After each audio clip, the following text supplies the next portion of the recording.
बिंदुसार कौन था? यह क्यों प्रसिद्ध था? चंद्रगुप्त का पुत्र बिंदुसार महान मौर्य वंश के सिंहासन पर बैठने वाला दूसरा राजा था। चंद्रगुप्त ने लगभग 25 वर्षों तक शासन किया और फिर एक जैन तपस्वी बन गए। अपने पीछे एक बहुत बड़ा साम्राज्य छोड़ गए जिसमें बलूचिस्तान, अफगानिस्तान, असम, उड़ीसा, पश्चिम बंगाल, बिहार, मैसूर, विंध्य, नर्मदा और हिंदुकुश शामिल थे, ताकि उनके बेटे को विरासत में मिले।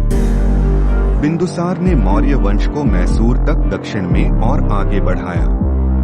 ऐसा कहा जाता है कि उसने 2 समुद्रों के बीच साम्राज्य का विस्तार करने के लिए 16 राज्यों पर विजय प्राप्त की। बिंदुसार ने चोलों, पांड्यों और चेरों के द्रविड़ साम्राज्यों पर शायद इसलिए हमला नहीं किया क्योंकि वे मौर्य साम्राज्य के साथ मित्रवत थे।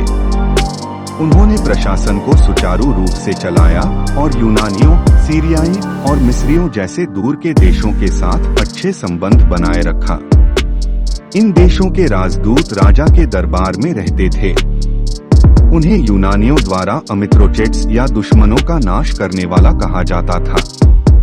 बिंदुसार के पुत्र अशोक के शासन काल में मौर्य साम्राज्य अपने चरम पर पहुंच गया था। उसने कलिंग को एक विनाशकारी युद्ध में हराया, लेकिन युद्ध की भव्यता को देखकर उसने एक परिवर्तन किया। उन्होंने बौद्ध धर्म ग्रहण किया और अहिंसा का उपदेश देने लगे। उसके बाद राजवंश तेजी से टूट गया।